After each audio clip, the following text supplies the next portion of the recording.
Okay, live.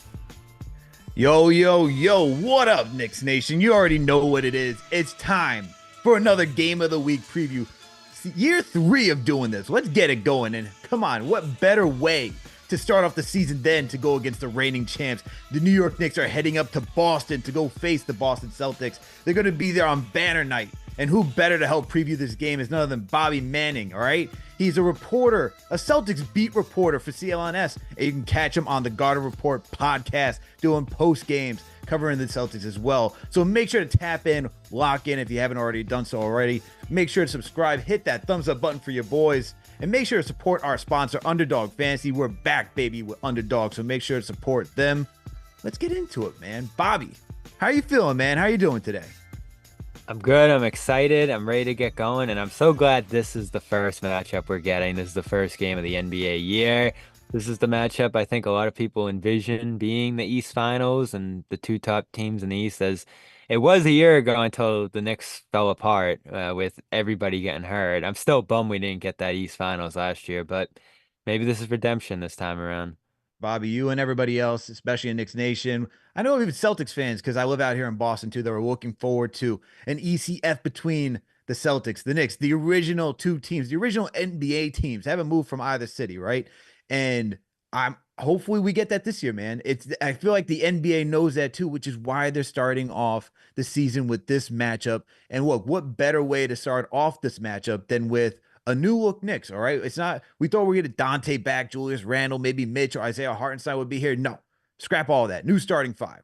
We got Jalen Brunson, Josh Hart, Mikal Bridges, OG Anunoby, and Karl Anthony Towns. And I got a lot of questions for you, man, from an outsider. There's a lot of thoughts about the trades that we've made so far. What do you think about these new look Knicks starting off with Bridges and Karl Anthony Towns? I'm so torn about the Towns thing. I don't Mm. know how to feel. It's what are we, 10 years into the Towns experience just about now? He's so talented. I said when he came into the league, this guy has the talent to be the best player in the league. And for 9 years, it's just been fouling, defensive issues. The shooting comes around. He becomes, the best big man shooter ever, as he calls himself. And, a monstrous production from him on the stat sheet. But there's just those moments, the couple playoff series with Minnesota, the meltdowns in terms of not being able to stay in games because of that fouling. That's what you think about when you worry about how this could go wrong for New York. And I know you guys were probably torn a little bit too. Dante going out the door, Randall going out the door, these beloved guys. I think they had to do it. I think they had to take that risk. I think they had to bet on a guy like Towns, figuring it out, new situation, new team, better teammates around him in terms of him having to do less. He was more of a focal point in Minnesota. So I'll always have that little dose of optimism that Towns can become that guy who I imagined him becoming when he got into the league. But 9 years in your career, you kind of are who you are at that point. So you're going to get the good towns, you're going to get the bad towns. I can't wait to see how New Yorkers are going to react to that, because it's going to swing in both directions for them. And I'm sure there's going to be some nights that they can't stand him. But I don't know, man. You gave up a lot, certainly for both of the players that came in. So there's going to be some high expectations for those guys. And there's been some inconsistency already from them this preseason that makes you go, ugh. This was risky stuff. You had a good team last year. Maybe if they stay together and healthy, they're in the East Finals and giving Boston a run. And you pretty much overhaul that roster. It's a totally different team here. But the one thing I do like is they have all those wings to be able to guard the Browns, the Tatums of the world, and that's what you need to win the East. So they have about as good of a chance of pushing Boston as anyone else. It's just, can Towns channel that potential he has? I'm still torn about it. Yeah, and that's the question that we have on the Knicks side, is, there's it's like 50-50 almost, When we did the breakdown of the trade, I would say that more than 60% gave it a B or higher for the execution on the Knicks aspect and getting Karl Anthony Towns, shipping out Julius Randle and Dante DiVincenzo.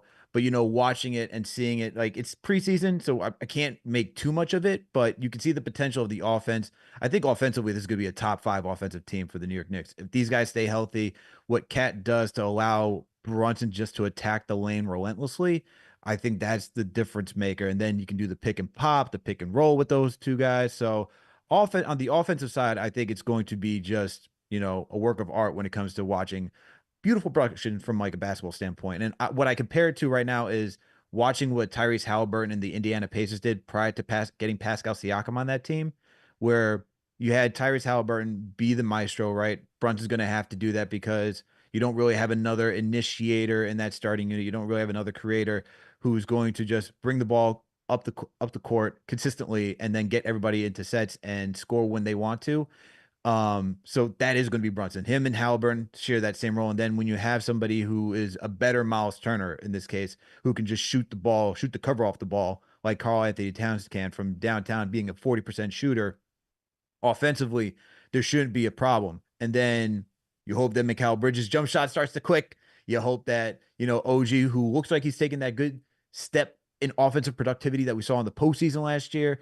And then you have Josh Hart, who just needs to be a connector, a guy who just does everything else, all the dirty work that, the other guys, they should be able to do, but you're not really expecting them from just because the offensive production you got to expect out of those guys. But I think offensively, I'm fine with what we're going to get. But defensively is where I have my questions on what this team's really going to look like because Hartenstein was just a solid defensive center for the Knicks. He was You look so at big. yeah, I you think look that was a real loss. huge loss just from what he gives you, just for the most part durability, playmaking. I know Cat can do a little bit of playmaking like we got from Isaiah Hartenstein last year.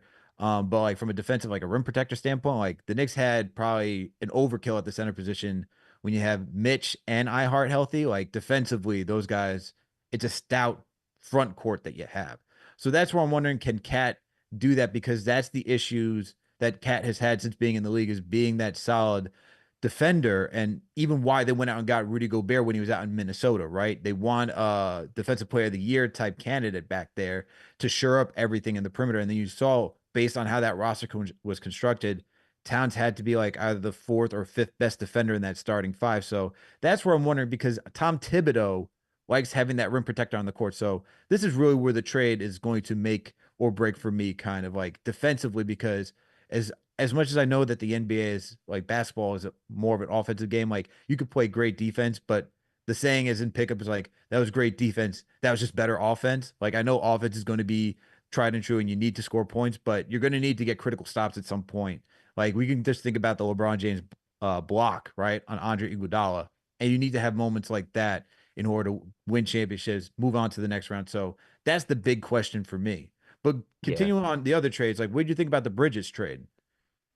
I like it. I think that one doesn't have a ton of. I've always been a trade the picks kind of guy. Like you all in, you're in this chance to win. You have this opportunity here.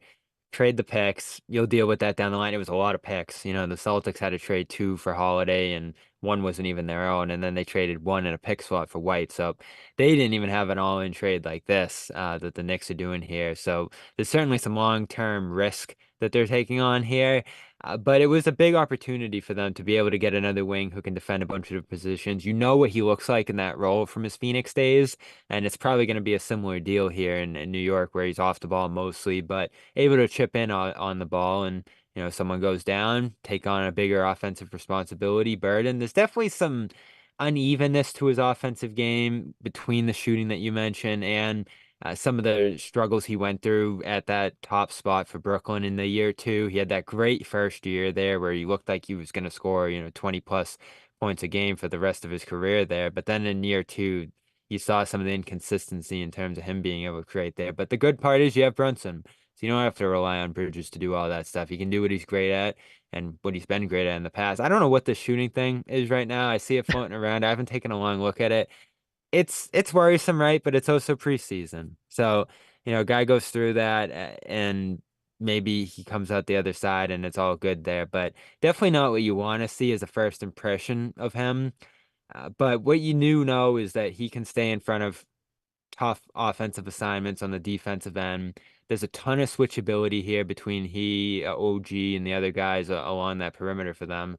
So that's exactly what you need. Like this is a team laser focused on matching up with Boston, and you saw Minnesota do that to go and beat Denver, and it worked out. They put all the pieces together you would ideally need to beat Denver. They got into that 3-2 deficit and came back and got the fortune of Denver falling apart a little bit there, but they looked like the team that was going to play Denver toughest all along. They got the matchup, they got it done. This Knicks team looks like they're built to beat Boston. They have all the pieces to do it. And yeah, I go back to that game late last year. I know Boston had it locked up, and that's what they'll always say is the conference was all decided. I know everybody played, but it wasn't really an important game for Boston. But the Knicks led by 30 in that game at one point, and that was the only time you saw OG in the lineup with New York against Boston there. And I think they're actually in better shape this time around, top to bottom. Now, does Robinson come back and get some stable footing beneath him in terms of his health? That's a real question. He just didn't play enough last year. Now Chu is down too here. So there's definitely some health concern on the New York side that even exceeds Boston. Like, a month ago or 2 months ago, we're probably saying, all right, the Knicks are, stable, healthy, continuity going into this year. Celtics have that Porzingis issue that's going on, so you don't know how they're going to hold up. Now it actually looks like the Knicks are the more banged up team going into this year and have more health questions. So that's the other thing I'm thinking about here is can they hold up over the course of a year? And I'm sure you've heard it by now, Alex, like the Tibido minutes. Is that gonna is that gonna kill them again in terms of their health? Like that team doesn't have enough depth right now to sustain a major injury, or especially two, in my view. I agree with you on that they don't have the depth to sustain a major injury. I think if anyone in the starting five is out for a significant period of time, I question who can step in and continue to keep that ship afloat. With regards to the whole Thibodeau minutes thing, like I was like, he doesn't really hold hardcore practices because I think what people think is that Tibbs probably is running like Pat Riley type practices like back Yeah. in the 90s, and he doesn't do that. Like we've had beat reporters when he was on the Timberwolves or even on the Knicks, like he doesn't hold practices like that. So these guys are getting more rest, and the action that they're seeing is more so in-game That's the action, other right? thing I'm So thinking about here is so can they hold up over the course of a year? And I'm sure you've heard so it. like that's the thing where it's like it's for me, it's like I don't really think that Thibodeau is the thing. It's like it's just overall health. Like and health can like injuries can happen at any point throughout the regular season. And so for that, that's where I'm like like look, we have Precious Achua. Like you played 20 minutes yesterday or whenever the preseason game was, the final one, and now he's out 4 to 6 weeks because of a hammy. And it's It's like a real we deal. I yeah, mean, but it's who's gonna like play backup center tomorrow? well, it's going to be Jericho Sims, Ariel Hukporti. Hukporti High, stand up. I know you guys are all excited about our rookie over there. So, look, I think it's more so like things just happen. It's just the course of like the NBA injuries occur. It doesn't matter who it is. So I don't really worry about like I don't worry about it being on Tibbs. I just worry can the Knicks just stay healthy in general. Like Randall got injured last year, not because he played a lot of minutes. It was just a freak accident Hmm. that Jaime Jaquez is undercutting him as he's going up for like a layup, right? So it's just stuff like that. That's what I'm thinking of at the end of the day. But yo, uh, I gotta ask you before I get to the next question. Salute to Knicks Nation. Let's do a reset right here. Salute to Knicks Nation. Thank you all for tuning in for another game of the week preview. New York Knicks are heading up to Boston if they're not here already to face the reigning champs, the Boston Celtics. All right. They'll be at TD Garden, the fake garden, as we like to call it around here. All right. And so make sure to support our sponsor, Underdog Fantasy. Hit that thumbs up button for your boys. Make sure to subscribe to the channel if you haven't done so already. With us today is Bobby Manning, who is a Celtics beat reporter for CLNS, and you can catch him on his podcast, The Garden Report, every post game. Also, well, shout out to the franchise channel members. All right, John Talento, I see you in here. TM, got a shout out to my chief mod in operation.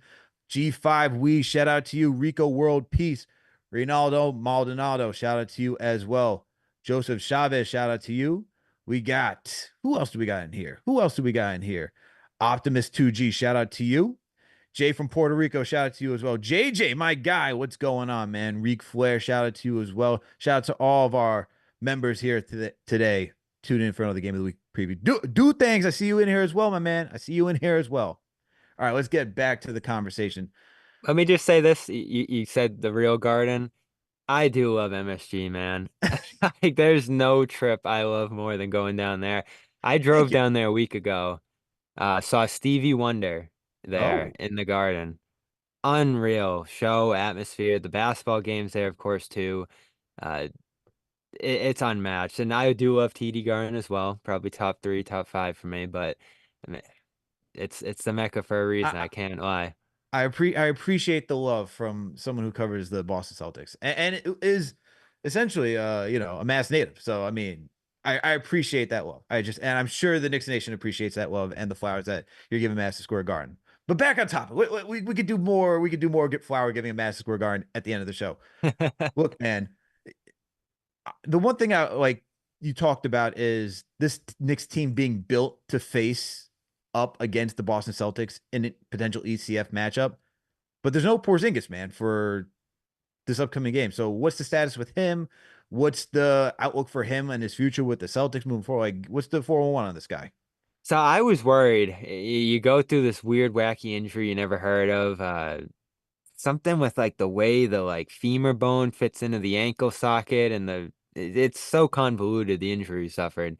He goes through the surgery and all of a sudden, Joe Mazzulla said when he suffered it's zero concern. And then a game later he's potentially out for the series. And he guts it out against Dallas there, but ends up going through a surgery that's going to cost him 4 to 6 months, I think was the initial diagnosis there. So Mm, you're thinking of that and you're like, all right, he's gone for half the year. Like they're not even going to rush this. It's going to just take a while here and they're going to have to figure it out. And I had some concern coming in, especially, Luke Cornett was in free agency. Xavier Tillman's in free agency. You're like, how are they going to make this work? O'Shea Brissett as well, who was pretty good last year. But they bring all those guys back, except O'Shea. You bring back Hayda even, who's a good depth prospect right now, I feel like, who's, starting to improve quickly into his second year here. And you just have all this flexibility along with Al Horford, who's just, if you're thinking backup centers behind Porzingis, probably about as reliable as anyone in the league at this point. And they went 31-6 between the regular season and the playoffs last year without wow. Porzingis. They pretty much went that whole playoff run without Porzingis. The middle Mm-hmm. two rounds and most of the finals he missed. So he's like the cherry on top, right? Like he joins this group, they are almost unstoppable in terms of what they can do on both ends of the floor. And, the positive reports coming back, ESPN and he himself, Brad Stevens said that he's in a really good place right now, maybe even ahead of schedule from where they want to be. And he's told ESPN December probably going to be when he's back, maybe even November if things speed up a little bit. So we haven't heard from him. We haven't seen him a ton. He's on the court. He's doing contact already, which I think is amazing news right now. So that went from one of my biggest concerns going into this year into something I actually feel pretty good about because I had a lot of concern with him coming back from that injury that he suffered prior to the finals. Hadn't played in a couple weeks, missed most of that postseason, and he came out in that game one against Dallas and just destroyed them. So his ability to bounce back from an injury that quickly, I think, inspires me to say that he's going to be just fine this year whenever he does come back. And there'll obviously be no rush. But in the meantime, you got Horford, who I think will start tomorrow. There's been some buzz about Cornette. I don't know if they're actually going to go there, but Cornette was excellent in the preseason too. So they have a bunch of different options there. Tillman, who I think is going to look much better in a year or two here. Uh, Credit to them. They've built up a lot of depth at center. And obviously, you're talking about Sims and Huckporty. Like, these are a lot more reliable names on the Boston side in terms of what we've seen from them through their careers so far.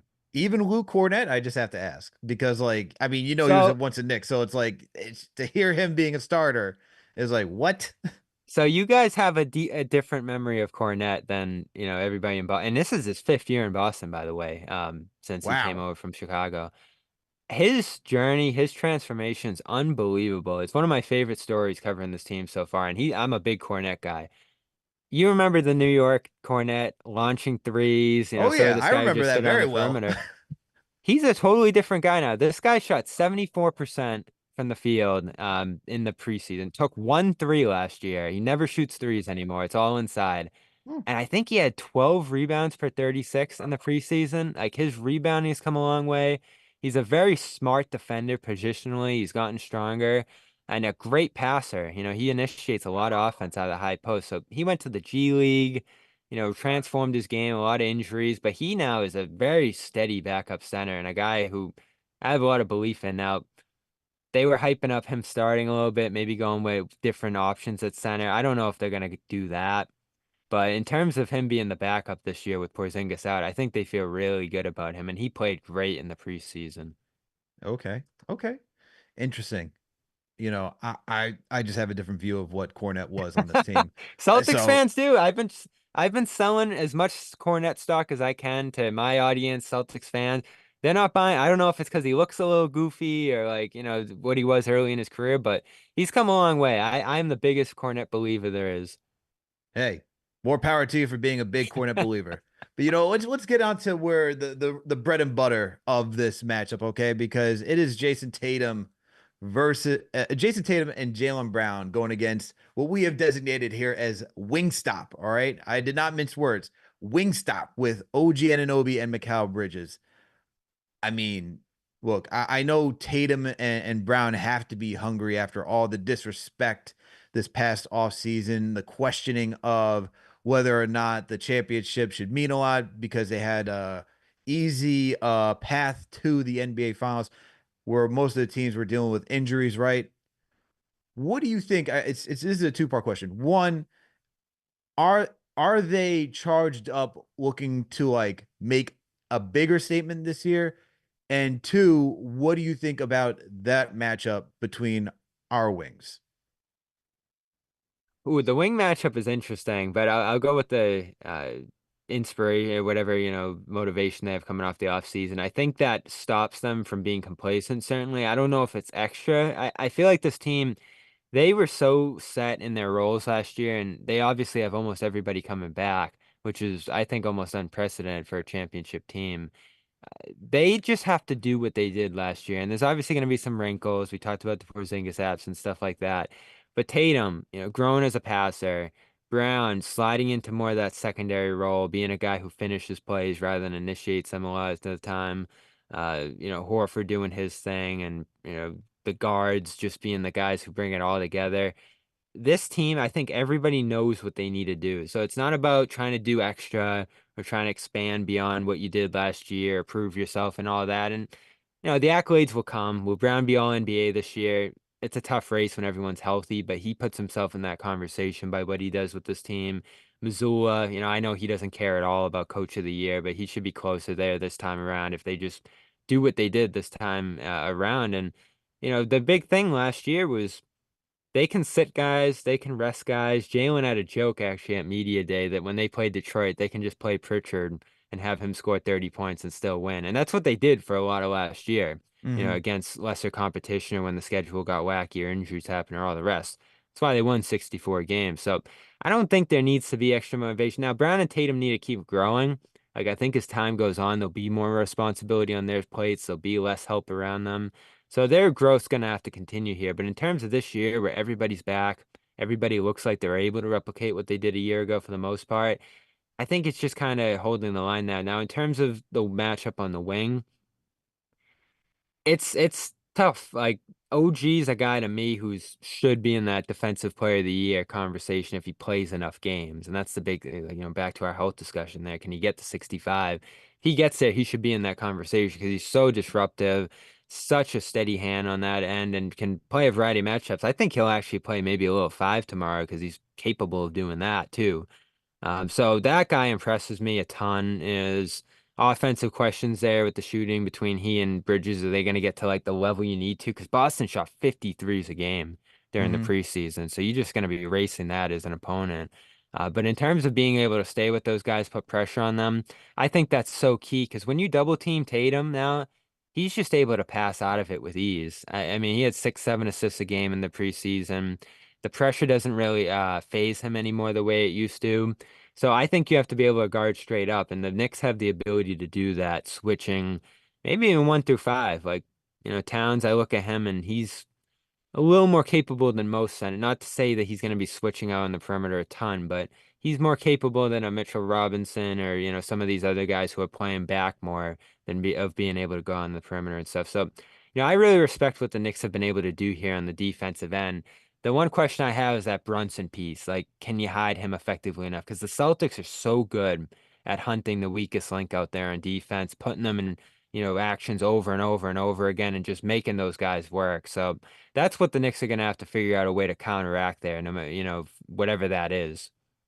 Yeah, and that's like it comes back down to like my whole concern about the defense, right? I mean, Brunson, he tries. It's not like he's at least he tries on defense. He's not a guard that just like let's go, right? And just Yeah. says, whatever. Like, as you know, like you could watch Trey Young and it's just like, I hey, was you can just see gonna how he's say just, his yeah, name. Trey Young is Yep. the guy who can give up on plays easily, right? Hmm. Brunson doesn't do that. He tries. It's just, you're talking about you're talking about a small guard, right? Like, there's only so much that he can do, and that's where he has to make his mark offensively. And that's where when you have somebody, although when you had Mitchell Robinson or go against guys like KP just pulls him out, the lane's wide open. But that's why you want somebody like Mitch back there who's like a true rim protector, because even if somebody gets past Brunson, there's that safety valve right there saying we're going to deter anybody from wanting to attack the rim. Yeah, I But love that look if they can get to that eventually of Robinson and Towns playing The Mitch and together. Towns, yeah, Yeah. that's like the Gobert Towns thing. Yeah, that's where I would like to see that lineup, because I think one, they don't have to start with it, but you just got to utilize it at some point, because if you have that Twin Towers effect and then you still have like a highly effective shooter, and then let's Bridges being a 38% shooter, like Bridges, OG, a guy who can knock down threes as well. Brunson, who, before Randall's injury was shooting over 40% from downtown. Like, it's a lot of effective 3-point shooting. And so that's tough to guard. And so with that, that's why I'm looking forward to seeing like Mitch back out there, because then you'll still have like, you'll increase the rim protection, but you still have enough offense out there, because you're just trading Josh Hart for And Mitchell he's so Robinson. dangerous on the offensive glass. And I think that's Absolutely. something both of these teams are going to have to do effectively is, chase down their own misses, create second chance opportunities. Boston was so good at it a year ago, got even better this preseason, I feel like. So that's going to be a key battle tomorrow, I feel like, is the boards, which team is creating more extra opportunities for themselves. Absolutely. Battle of the boards is definitely going to be key. But I want to talk about the key matchup, because, and I know we teased it, we just showed it right here. I know we discussed the wings. I'm really looking at Mikal Bridges going against Jason Tatum tomorrow, because, Tatum being the guy who, you talked about, he could be a facilitator, he could be a scorer, he could be a defender. Like, it's he has a lot of roles and responsibilities on the Celtics, and he's gotten better at doing that over the years. And for Bridges now to be here, I'm looking at OG guarding Jaylen Brown just for the physicality standpoint. Brown Yeah, being that's the, interesting. I'm looking at OG taking on that Brown assignment, because I would say that Brown's a little bit quicker than Tatum, just like in making the reason, just he just likes to get going early, right? I think I even read an article by Jared Weiss where Tatum quotes himself as saying he likes to play chess, while you have Brown, who is the guy who likes to start off and just be the aggressor, right? So I think you would want OG on Brown just from a physicality standpoint, and then Bridges, who can match with the wingspan and still be a deterrent, because I think Tatum is more of a finesse type player. And so I think you would want Bridges to guard somebody like Tatum in that matchup. And then for Bridges, like, yes, defensively, that's going to be a tough assignment. We know what he was brought in here to do. Offensively, can you make Tatum honest?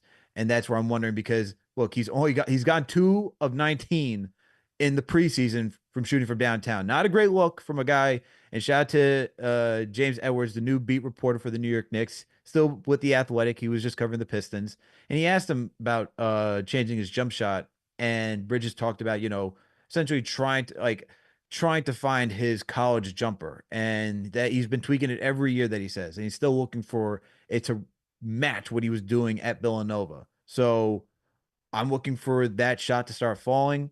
Obviously, you tweak something, it takes a little bit to get into rhythm. So hopefully he can just find that sooner rather than later.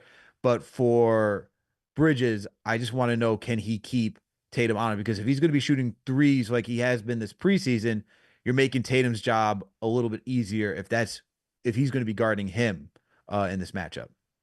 Yeah, and on that 3 point point for Bridges, 37 for his career from three. It's amazing to think that he's been tinkering with it and trying to find it while having that level of success and consistency, Right? through his career so far. So again, that one's a little perplexing to me. I'm really interested to see what that looks like tomorrow, because the other thing the Celtics do pretty effectively is dare, the weak link to shoot on the other end. Like they'll play off a guy who's struggling to shoot threes and, dare that guy to beat them. So it's tough to find that in this New York team if everyone shoots to their career standards, right? Towns, what he does out there. OG's a pretty reliable 3-point shooter, all those guards and, different, maybe it's hard that they're playing off of a little bit in that situation, but if Bridges is struggling too, it just gives you another option to be able to throw more bodies at Brunson in the lane and all that. So that's a big deal right there, because, the Celtics are, especially with Horford in the starting lineup, it's going to be 5 out all day long. And you're pulling Towns out to the perimeter more often than not there if Horford's shooting threes, in the 40s like he's done for a lot of his time in Boston. So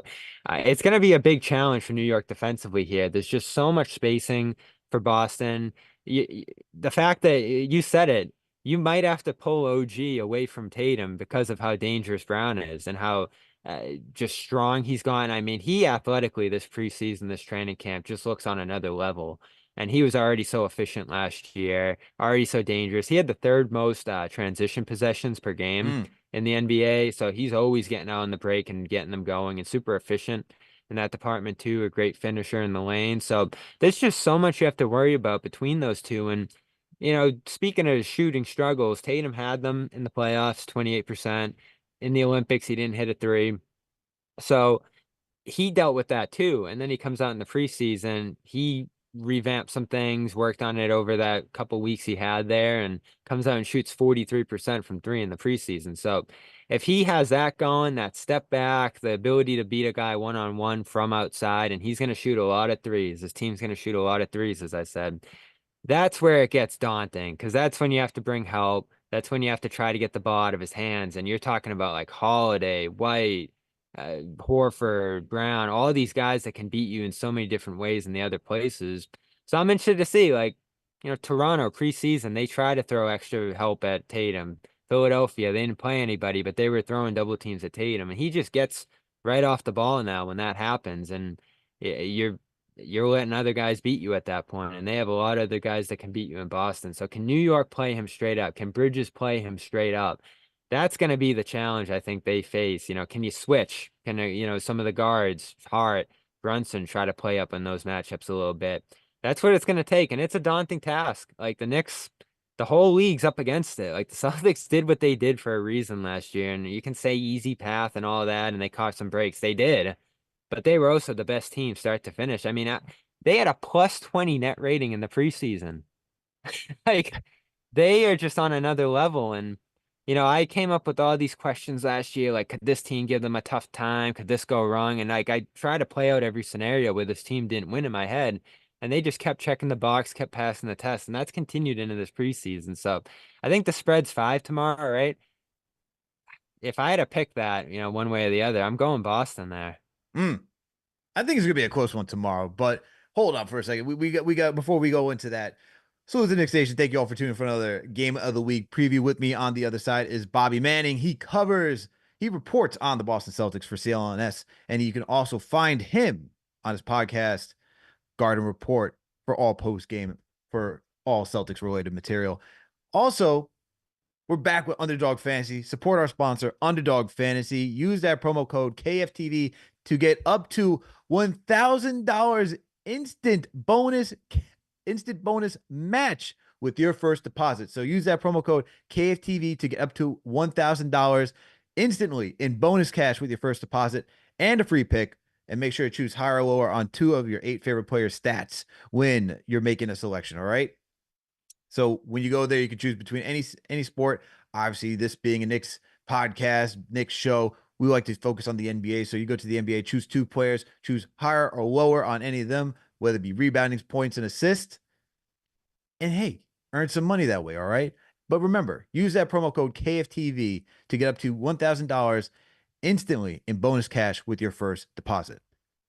And hey, if you choose more than 2, the more you could win. Salute to Knicks Nation once again. Thank you all for tuning in for another Game of the Week preview. Shout out to all the franchise channel members in here catching up. All right, Bobby. You're taking the spread. You're taking it over. You said you're going to take the Celtics over 5.5. Is that what you're telling me? Yeah, no, I think they could cover. And I was actually looking back at ring because that's, it's ring night tomorrow. They're gonna raise the banner. They're gonna get the rings. They're gonna do all that. In my head, I felt like, oh, teams they get a little emotional. They tend to drop those games. But I think 5 of the last 7 teams that won championships won their opening night. So that's another factor I'm throwing into this here is them just picking up where they started last year. A couple Knicks injuries, I don't know how that's gonna go rotation wise for them. And a lot of teams having success in this spot. Denver beat LA last year. Last couple teams have won. I think the Warriors won the year after they won on ring night. So uh, it's a good spot at home. Crowd's gonna be crazy. I mean, those tickets, I've never seen tickets going for what Bobby. those. No, I Bobby. know, I know, I I was know. trying I was trying to go on ring night to go watch this game, and then I saw ticket prices for just being up in the rafters, and I could not believe Those were the Yeah. prices I usually paid to get like into the Lowe's section. I'm like, what is happening here? My wallet jumped out of my pocket, ran away, has not returned. I don't know where it went, but it said, we're not doing this, buddy. You got to go figure this out on your own. So, hey, it is crazy prices for ring night. I'll tell you that right now. Yeah, it's going to be quite an atmosphere. And again, great matchup. I do think it'll be a close-ish game. But again, that 3-point margin that they put up on their opponent. I mean, you're talking about a team right now that could go out and shoot 45, 50 threes and hold their opponent to like 35, 36. And, we're playing the math game at that point. But that's tough to make up as an opponent. And it's funny, a lot of Celtics. I want to ask you, about Joe Mazzulla in his third year now. Celtics fans, they didn't really believe in him. I know you probably heard some of the noise around here going into last year, and it's like, oh, Ime had this team rolling, and this guy, he doesn't really know what he's doing. The fact, you start to learn about this guy's philosophies and see how they worked last year and see how the three impacts them and how they're able to weaponize that. I mean, this guy's going to be right there for Coach of the Year this year if they have a similar year to this year, because I think Hmm. people are just going to realize how effective and, unconventional, a little wacky too, right? But he's smart, man. Like he figured out a lot of things that could make this team a lot more efficient, a lot more deadly. And as much as they had the talent advantage over everybody else, and they certainly did, he was able to just heighten that. Like, how can we gain every little advantage over the opponent? And I don't know how, New York's looking at him or how nationally you're looking at them. I know in the GM poll, he didn't get a single vote for Coach of the Year this year, but I'm so high on Missoula coming in this year, and it's crazy to think about when, we had all these questions about him a year ago. You know, I would say, and first and foremost, I think this game's gonna be very close. I think this game's gonna because I've been to a lot of these Celtics Knicks games. These things are never like to me, they're never more than 5 points. These things are Especially on always down. opening night, right? They're never more than 5 points. I'm making this thing like this thing's gonna be very close. This is gonna be a 1-2 point determining factor in this match. I'm just letting you know that right now. But we're gonna get to like game predictions at the end of the show. With regards to Missoula, though, honestly, like I think when the way I look at it is that he was given a roster that was already set up for success by Brad Stevens.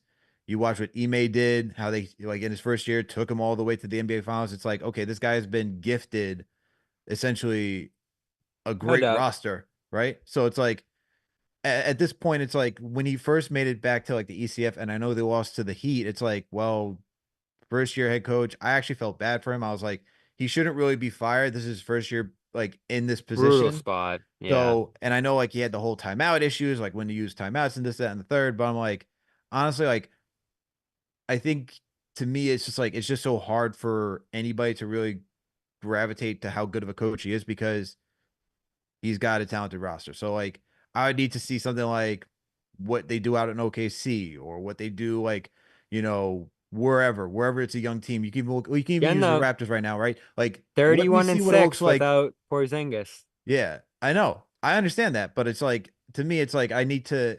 It's harder to understand like his impact without seeing like the buildup. Like Brad Stevens, you could see the buildup where it's like, yo, this guy's using Isaiah Thomas, King of the Fourth type stuff, and you're winning games. You're in the ECF. You're playing the Cleveland Cavaliers. It's very hard for me to like get an accurate gauge on how good Missoula is as a head coach. And I think for a lot of people, just because you got Tatum and Brown, like that's the duo, that's the dream for a lot of teams to have such a dynamic wing like group pairing right there. So I don't know, man. It's very hard. Like solid coach, like you need to have good coaching in order to win a championship in this league. But I can't honestly say how good of a head coach he is because of the roster that he was had and the position he was put in. Um, that's how I look at it though. It's But fair. Yeah. Yeah. look, let's get close to wrapping this thing up, man. Let's get into our X factors for tomorrow's game. So I like asking these questions because there's usually a player that just like tilts the game in some way that just is unexpectedly like coming out, balling out, and so forth. So I'm gonna give it since you're the guest. I'm gonna throw it to you. Who's your X factor for tomorrow's game? Well, I'll give you one on both sides, and I think they both come out of the backcourt. And for New York, it's going to be Josh Hart. And we mentioned it a little bit already. The Celtics do like to play off a guy a little bit who's probably the weakest link offensively. And I think they've actually done that before with him specifically. So, can he knock down a bunch of threes when given open opportunities from there? You know what he's capable of on the offensive glass. I think that could battle, as I said earlier, could swing this game. So he's gonna have the most opportunity on the Knicks to hurt the Celtics, the way that they play, the style that they play defensively.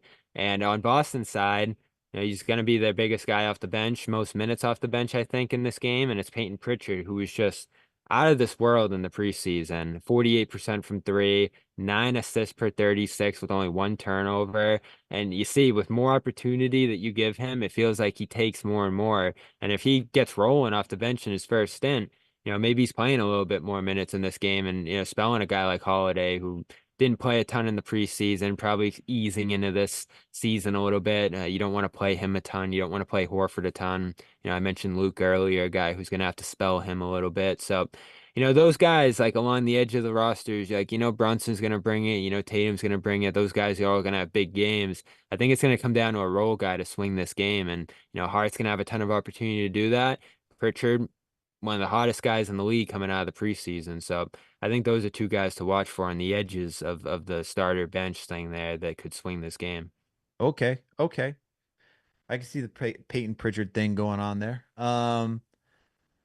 For the Knicks, for this simple, like I know a lot of people are thinking like probably Josh Hart. Like I should say Josh Hart because he's usually like a really good X factor, a guy who could rebound, score, do some playmaking. Um, Maybe that's the way I would go. Like people probably think that's the direction I'm going. Nope, I'm not gonna go that direction because I think his role is yet again changed from being in the starting five and he's not coming off the bench. You know, it's not, and I think right now like the way that this team is designed, his role, like I know what the role is, but I just need to see like it's gonna take some time for him to like rev up and really get into that, like to get fully acclimated to what his new role is on this team. Some may even think I might say Deuce McBride, who I think will be a critical factor. Good But I'm one. I going. wasn't thinking of him. I, this is gonna be a big year for Deuce, man. I like what Deuce is gonna offer. What he did in the postseason, even when he got promoted to being like one of the first guys off the bench last year. He just the shootings come around.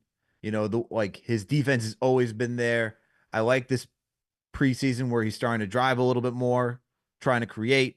Um, Still has to work on it, but I like the direction that it's going. I'm going campaign with my X factor though. I'm going with campaign because look, you can't have Jalen Brunson run 48 minutes at the point guard position. You're going to need somebody to come off the bench, facilitate, keep guys organized, and do stuff of that nature, and make sure that you can still get up your own shots. And that's somebody like Campaign. Campaign is that guy who was really, when I watched him when he was on Philly, when they had to play that against the Knicks in the first round, he was very annoying. He was doing all that type of stuff. And I'm like, can this guy just stop knocking down threes? Can this guy stop finding the right open player? He can be that thorn in the family show, as we like to say on the air, because there's no swearing. So, look, that's the guy who I'm going to say is the X factor for tomorrow, because if he gets going, which Campaign is certainly that type of guy that can come off the bench, drop 20, get hot in a quarter, and really turn things around. And look, he's the veteran. He's a veteran point guard on this team. I expect him to get a shot at being the backup point guard for this team. I know I'm a big Kolek fan. I'm part of the Kolek Hive too, people. Look, I want to see Tyler Kolek get some minutes on here. I think he's really just years beyond of how much of a passer he is and facilitator I'm for his excited age. about him. I I think the Knicks got some good rookies. McCullough, For if he gets sure. healthy, there's some talent that they added there.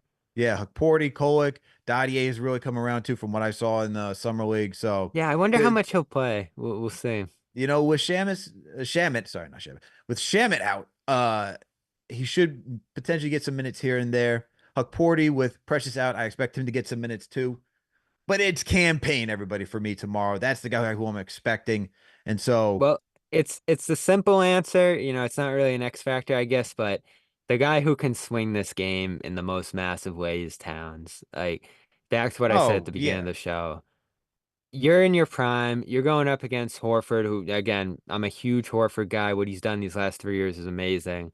But coming off the long run, not playing a ton in the preseason, 38 years old, like you got to impose your will there and really just show like you're just a level above there. Make him work, put him in trouble early, and put the Celtics in a tough spot at center because again, depth issues there. You're wondering what's going to happen there with Porzingis out. Towns has to be the game breaker in this game and just make it so that no one on the Celtics can deal with him, can guard him. And I didn't really get like your like what's just your gut feeling about how it's gonna go with him? Like I want to know. Like I can't wait to see how Knicks fans are gonna react to this guy because he's Oh so man. great and he's so bad sometimes too. Um, look, man. I am TBD on how everything plays out. I need to see it how it all unfolds, man. I mean, I it's tough. I'm not the biggest cat guy. I think if you talk to a lot of people, like you'd see me on Twitter, I'd say no to Karl Anthony Towns. Yeah, And for obviously the roster was much different when I would say no. I understand why they did it. I understand you want to stretch five. I understand what he provides. I understand how he helps Brunson. I'm not aloof to how great of an offensive talent he is during the regular season. So I keep saying this Knicks offensively, I expect this team to be top five. It comes down to the defensive side, man. It comes down to the postseason because that's really where he has to make his mark. It's like when you watch him in the postseason, and I know like by the numbers, it looks good and it's better than Julius Randle's, and I totally understand that. To me, it just comes down to, is he not going to get into foul trouble? Is he going to make the right basketball play? Is he not going to try to back down somebody from the 3-point line and cause a turnover? Is he going to not get in his own head and just start putting up shots when he should just be looking for other guys?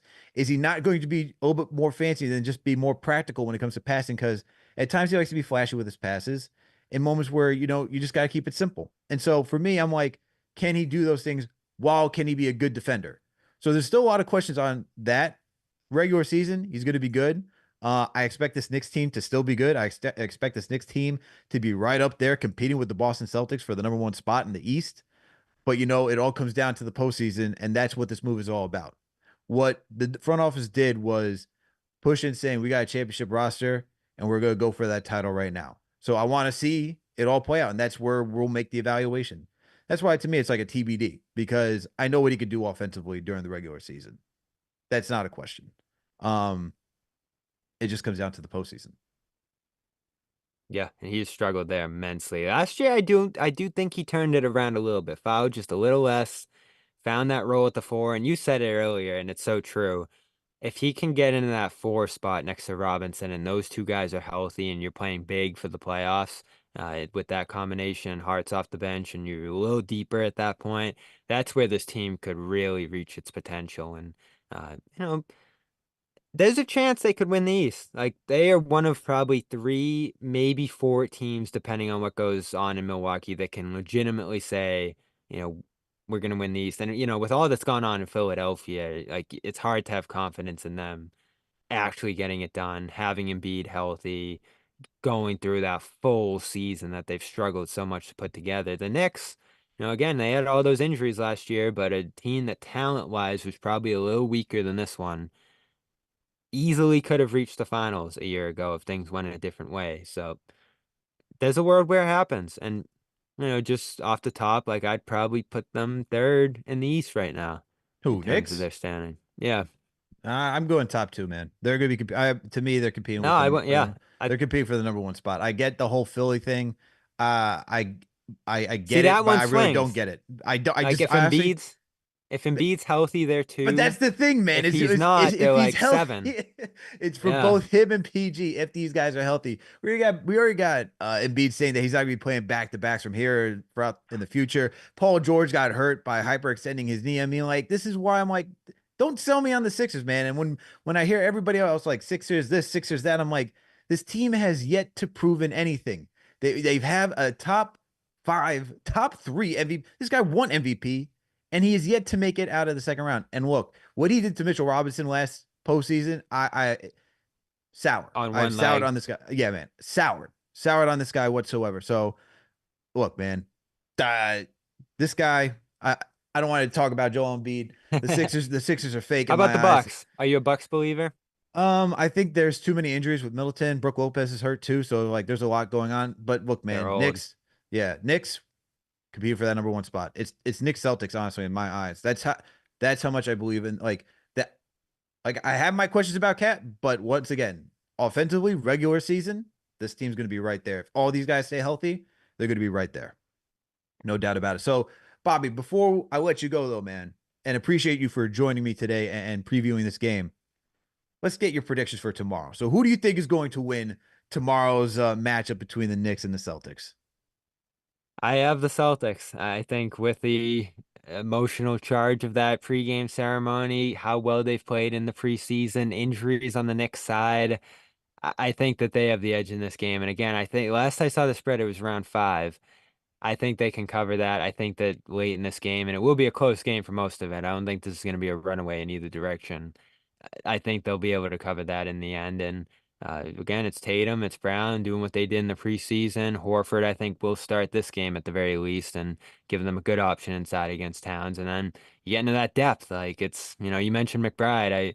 I like what he's able to bring and some of the other guys off the bench there, but it's a little thinner without Shamet, without Achua, without some of the guys you would have thought would be off that bench, and certainly Robinson being out. So I think Celtics have the edge at home here. There's going to be a fun matchup all year, and I don't think they play again until like February after this one here. So um, savor this one. There's going to be a lot of fun. And for Celtics fans, it's like Knicks Celtics, all the hype, all the emotion. Oh, And man. then Thursday, it's Celtics Wizards. Saturday, it's Celtics Pistons. So, like, this is the one right here. This is going to be fun. I can't wait. Yeah, I'm going with Knicks winning this one, and I'm Ah. going Knicks winning this one. Of course, man. Come on, you think I'm crazy? Like I All said, right, so this what's team. what's it going to look like? What's the path to victory? Here's the path to victory. It's going to be a bloodbath. I actually don't think this is going to be the offensive production that we want to see. I think that game comes later. I think that game when both teams are a little bit more healthy, February 23rd, circle that date. It's a Sunday, all right? That's the game where both teams should hopefully be healthy. Mitch should be back for the Knicks. All these guys should be a little more healthy. Hopefully by that time, the Celtics have KP. That will be the full-on test of what the preview. That should be the preview. Let me rephrase. That will be the preview of what it will look like in the postseason. This game will be a bloodbath, though. That's how I'm thinking. I think defensively with OG, Bridges, and Josh Hart, they're not going to make anything easy for the Celtics tomorrow. I think this game, look, man, I wouldn't be surprised if this game 1, goes into OT. Knicks come out winning by 2. Hey, we all remember that game 2 years ago. It I was was a there for double both OTs. overtime. I was there for the first one in the Garden when it TD Garden. Let me rephrase that. See, man, this is what happens when we live out here for too long. It was the first time I was out here for TD Garden, and it went to OT. Knicks won that one, and then I was there for double OT, where you had quickly just go off, and that look, man, phenomenal games. Celtics fans hated me because I was just being who I am, and so, but it was a great time. Hey, I mean, you mentioned quite, it's crazy how much this team's changed, and we'll see if it's changed for the better. We'll see if they're where they were a year ago, and it was a great team a year ago, an awesome team to watch. Like, they almost gave the Celtics some trouble in the way that the Heat did, during those days a couple years ago. And I think they play like a similar style that's very disruptive. So like this is that matchup. And the Thunder, I think, are in that category too.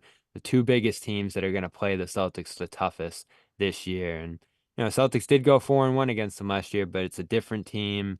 Uh, Health, you're hoping it works out there. And I do have a lot of respect for what they've done. They've taken some risks. They've been bold. They've made a lot of great moves. I'm sure you read that article of like the million things that they had to do to like even be in the running for Towns. So it's just like it's a smart, well-built team, well-coached team in the way that, you just never used to think about with the Knicks, 5, 6 years ago. So I'm excited, and this is what it's all about here. Two most intense fan bases in the sport. Two best home crowds, I'd say, two of the best arenas. Like I hope we're talking about this again in May. Absolutely, man. Bobby, I appreciate you coming through and helping me preview this game. Please let the listeners know where they can find you, and if you got any upcoming work we should be on the lookout for. Yeah, clnsmedia.com is where I cover them day to day. CLNS Media YouTube channel. We have the Garden Report after every game, so that includes tomorrow night, of course. I'm sure we're going to stream the banner ceremony live as well. I don't know if that's actually going to be on ESPN for tomorrow night, so you'll be able to find it over there for sure. And every weekend over at bostonsportsjournal.com as well. So that runs the gamut right there, I think. Awesome, Bobby. Once again, thank you for coming through and helping me preview this game between the New York Knicks and the Boston Celtics. The New York Knicks will be in Boston tomorrow, taking on the reigning champs. So Knicks Nation, once again, thank you for coming through, tapping in for another game of the week preview. Make sure to hit that thumbs up button for your boys. Make sure to subscribe to the channel if you haven't already done so, and also make sure to support our sponsor, Underdog Fantasy. Use that promo code KFTV to get up to $1,000 instantly in bonus cash on your first deposit. And also, Knicks Nation, if you're in the city, you know what's happening tomorrow. We got a watch party over at Slate, okay? So make sure to head over at Slate. Doors open at 5:30 p.m. Come join Knicks Nation to watch the New York Knicks face the Boston Celtics, okay? We're going to have pregame and postgame live over there as well. Thanks to Bleacher Report for doing the production for tomorrow. So make sure to come through, tap in, and just join the festivities, man. All right, we're gonna have a special guest tomorrow. We got Papa Shot happening tomorrow as well. So hey, man, it's gonna be a party. It's gonna be all festivities for not only the opening of the NBA season, but for your New York Knicks, baby, your New York Knicks, and in one of the most anticipated seasons. So appreciate you, Knicks Nation, once again for tuning in. Shout out to the franchise channel members once again. Appreciate all of you for tapping in and for supporting the channel, and for anybody who even subscribes, man. All right, everyone. Appreciate you. We'll catch you later. We out.